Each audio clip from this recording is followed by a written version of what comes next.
on his travels abroad again to discuss the conflicts in Ukraine and the Middle East, while back at home, leadership rivals are preparing to declare war on his premiership. Sir Keir Starmer is attending a summit with European leaders in Armenia at the start of a week that will determine whether he survives as Prime Minister or for how long. First on the agenda, talks with Ukraine's President Zelensky. As ever, I send and bring the support of the United Kingdom to Ukraine and Ukrainian people. And despite predictions of Starmageddon for Labour in elections in England, Scotland and Wales, a cabinet minister told Sky News Sir Keir is the best person to lead the country at such a volatile time. Those people who think that we should have a leadership election now and repeat the mistakes that the Conservative government made in churning through prime ministers probably do need to give their head a gentle wobble.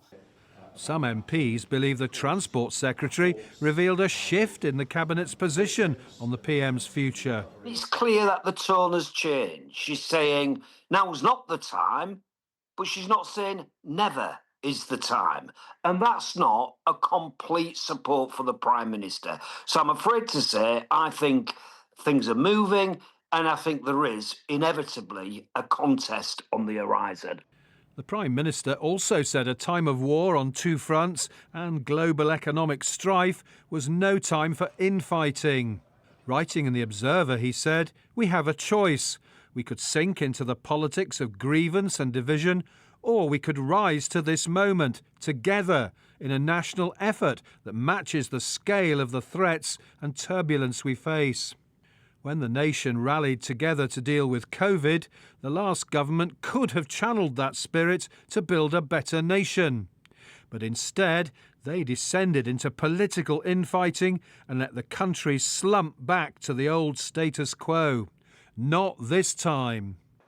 In a leadership contest, Wes Streeting is expected to stand.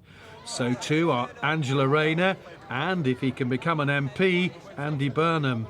Keir Starmer's not going to be in office come the end of next week, or maybe he might survive for a few weeks after, but there's going to be a constitutional shock on these Isles next Thursday. Labour's leadership crisis could come to a head this week, with MPs claiming potential leadership candidates will face a put-up-or-shut-up moment after Thursday's local, Scottish and Welsh elections. But Sir Keir Starmer remains defiant. He insists he's not going anywhere. But bad results at the polls could change that. John Craig, Sky News.